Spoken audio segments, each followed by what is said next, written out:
Hello, this is Ms. DB, and in this lesson we're going to talk about function notation and more about domains and ranges of functions. And this is from Chapter 1, Section 7. Alright, ordered pairs can be described by using an equation, sometimes. When the set of ordered pairs described by an equation satisfies the definition of function, which you learned about in the last lesson, then you can write that equation in function notation. It's just another way of writing an equation. And really the only thing that changes is instead of y equals, you're going to write f of x equals. So if this is a linear equation, you might see y equals f of x plus 3. Another way of writing that is in function notation where you would write f and then these parentheses around the x. This is the output over here. The input is the x. This is just called function notation. And the way you say it is f of x. It's not f times x, it's f of x equals 5 times x plus 3. Now, the reason that function notation is nice is because then you can say, all right, let's say that I have an input value of 1. Then that 1 actually becomes part of your function notation. You write f of 1 to describe what is my output when the input is 1. And then you can do the math over on the right side and you would get 5 plus 1 is 3. So you would get 8. Okay, the function described by f of x equals 5x plus 3 is the same. It's the exact same thing as y equals 5x plus 3. And they both have the same set of ordered pairs. If you let x be some number, then you would find y by plugging that number in for x and then taking 5x plus 3 to find what y is. So it's just another way of writing an equation.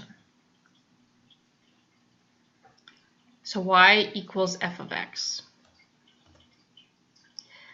If you want to graph a function, it's just a picture of the function's ordered pairs. Make sure this is just a warning reminding you that this does not mean f times x or f multiplied by x. It's f of x. It's the value of the function at the input value of x. All right, let's evaluate f of negative 2. So what we're going to do is we're going to look at our graph, which is a parabola here. It's kind of a U shape on our graph, and we are going to find the point where x is equal to negative 2. So we go over here to negative 2, and it's about right, so here's negative 2, and then we would just go up here, and then read across to see that it's at 4. So f of negative 2 equals 4. So if they ask you to look at a graph and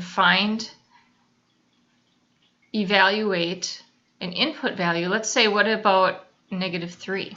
Let me erase this stuff. To evaluate f of negative 3, I find negative 3 on the x-axis, and then I would go up, and I would see, I would have to have my graph be bigger. Let's do f of 1 instead. Here's 1. I can go up, and I can see that on the y-axis that would be equal to 1. This would be equal to maybe, it's probably 9. It's probably y equals x squared. All right, now we can also do this with an equation. We can evaluate f of 0, f of 1/2, and f of negative 2 for the function f of x equals 8 plus 4x. All we are going to do is substitute each value for x and then evaluate. So on the left side, there's no work to do. You just replace x with your first value. And then on the right side, you replace x with your value, and then you simplify. So 8 plus 4 times 0, that would be 8 plus 0 is equal to 8. Then we'll redo this again for 1/2. 8 plus 4 times 1/2 is equal to f of 1/2. And 8 plus, well, for half of 4 is 2. 8 plus 2 is 10. And then we do it one more time at f of negative 2. So we replace the x's with negative 2. Remember, we don't do anything over here except for replacing the x with negative 2. We don't do any math work, though. And then 4 times negative 2 is negative 8. So we have 8 plus negative 8, and we get 0.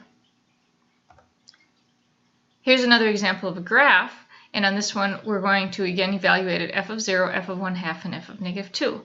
So for f of 0, we find 0 on the x-axis, and then we go up until we see where the graph crosses the y-axis at that point, and that would be equal to 3. And then we do f of 1/2, here's 1/2, and it's right on the x-axis, so f of 1/2 is 0. And then we go all the way over to -2, and then we go up here to find that it's crossing the y-axis there. That would be the point 4. So at f of a -2, we're at 4. So you're finding the corresponding y value for each of those x values. Okay, in this example, first number 4, these are from your worksheet. You're looking for a f of 0, f of 1.5, and f of -4 for the function f of x equals x plus 2. So first we're going to do f of 0, and then we'll replace the x here with 0 as well, and that's equal to 2. So then you'll just fill in your table. And then we'll do f of 1.5, and you'll add that together and you'll put this answer here, and then you'll do f of -4, you'll replace the x with -4, you'll find your answer and you'll put it in the last spot. For the graph, it's the same x values. You just find the x value of each one, here's 0, and you go up and read the corresponding y value. And 1.5 is about right here, so let's go up and then put the value here, and -4, go up and put the y value in your table. Here's the rest of them on the worksheet. Same x values, find f of 0, f of 1.5, and f of -4. You're going to be doing it with some equations and some graphs. Let's practice with number 7. So I'm going to replace each x value first with 0. So I'd have 3 times 0 squared minus 0 plus 2. So that's 3 times 0, because 0 squared is 0, minus 0 plus 2. 3 times 0 is 0, so we would get 2. All right, let's see what happens when we get f of 1.5. So we replace all the x's with 1.5. This one will be a little more work. So 1.5 squared is 1.5 times 1.5. And you can use your calculator, of course.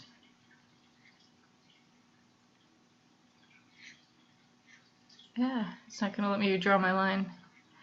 But you get 225, and then you have to count in 2 decimal points. So it's 2.25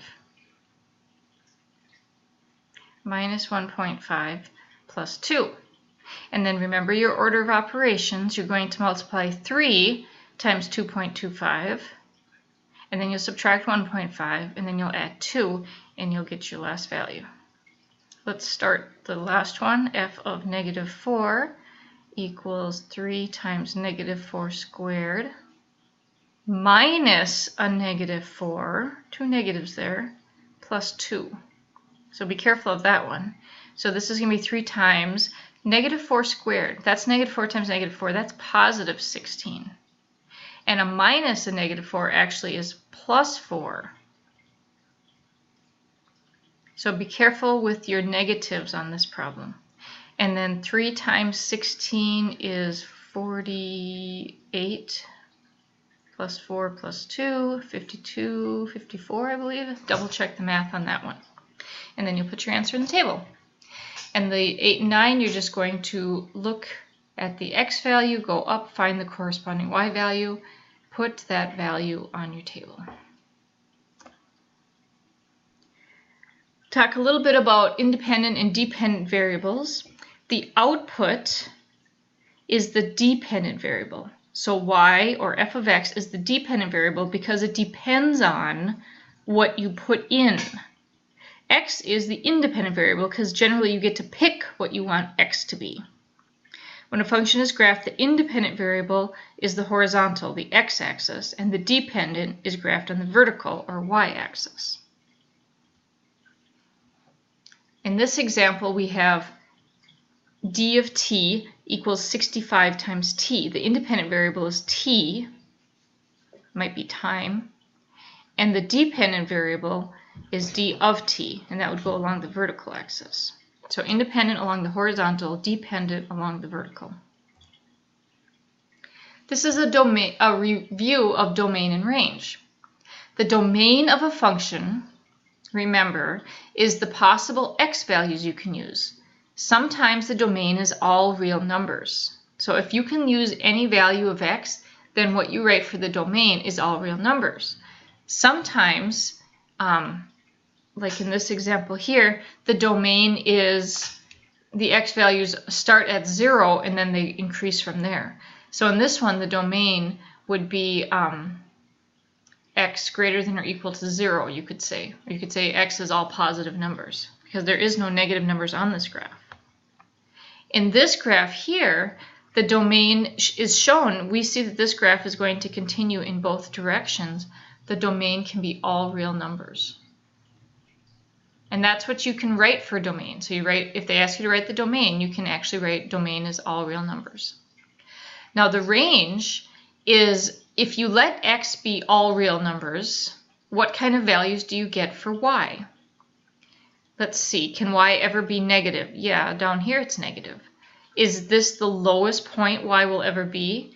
No, because we see that this is going to get lower. Is this the highest point y will ever be? No, because we can see by this arrow that y will get higher. Y can also be all real numbers, or y will be all real numbers, maybe it should say. So depending on what you let x be, that can affect your range. The independent variable is the x values, and the dependent variable is the y values. Okay, here's another example. In this one, the domain, that's what can I let x be? I can let x be negative numbers. I can let x be positive numbers. There's no place that I don't let x be. So you say that the domain is all real numbers. The range, however, there's no negative y values. This never drops below, and you never get a negative. Also, it looks like you never even have below 1. So we would say that our range is y is greater than or equal to 1. There are never any y values less than that on the graph. I got 2 ons there. The independent variable, again, is x. The dependent variable is y. That's how it's always going to be for a graph. Now here's an example with a real-world situation. A car drives 55 miles per hour for many hours. How far does it go at different times? What is the independent and dependent variables, and what's the domain and the range? All right, the independent variable is time. If you're given a situation with time in it, the independent variable is time. Time just keeps moving along. You can't stop time, you can't make it go backwards, you can't affect it. So time is going to be our independent variable. In pretty much every problem you see time, pick time as the independent variable. Our dependent variable is distance, and we can let d be for distance. It depends on the time. Now you can also write a function. This function should be that f of t, I wrote d is equal to 55t, but you could write it in function notation as f of t equals 55t. Either one of these is fine for the function. You can write it in equation form, or you can write it in function form. For domain for this one, it wouldn't make sense for time to be negative, so our domain is that it's positive numbers, or you can write t is greater than or equal to 0. The range, the lowest your distance will ever be is 0, and after that it's only going to be positive. So your range is going to be distance greater than or equal to 0. And then the function would be, again, we wrote it as 2 different ways over here. Okay, here's an example for your homework. You don't have to write the function for this one, but you need to write the independent variable. It's going to be x. The dependent variable, it's going to be y. And your domain. Okay, so your domain is what can I let the x values be? It looks like they can be negative, they can be positive. There's no places where x can't be, so your domain is going to be all real numbers. And your range will be limited because in this one, this function, it will continue to get, the y values will get lower and lower and lower as your graph expands, but they'll never get above this point here. There's never any y values that are greater than, what is this, 1, 2, 3? So for your range, you would write y is going to be less than or equal to 3. In this one, our independent and dependent variable are going to be either age or heart rate. So you have to pick which one's on the horizontal, that's the independent, and which one's on the vertical, that's the dependent. And then for our domain, for our age, of course, you can't be negative years old. So think about what a good domain for our age has to be greater than or equal to, well, the lowest number they show on the graph. And our range is going to be that our heart rate is going to be less than or equal to what they show as the max on here. Now we might have to estimate a little bit. Let's see, this is 120, this must be 140. These are going up every 20. 180, 200, 220. So it looks like it's a little bit less than 220. Yeah, I'll say 218. My heart rate has to be, oh, not greater than or equal. That'd be terrible. Less than or equal to about 218. Or you could say 220 there, that's fine.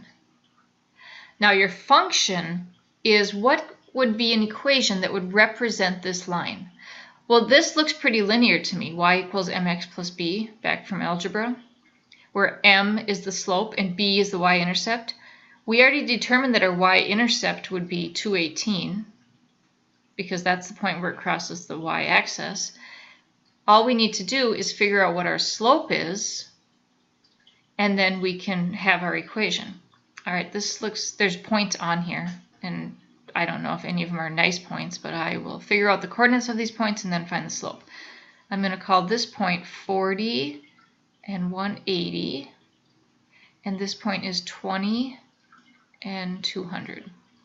So the slope is the change in the y-coordinates, which is 20, over the change in the x-coordinates, which is also 20. However, it's also going downhill, so it's going to have a negative slope. So I'm saying my slope is about -1. As you go down 20, you also go over 20.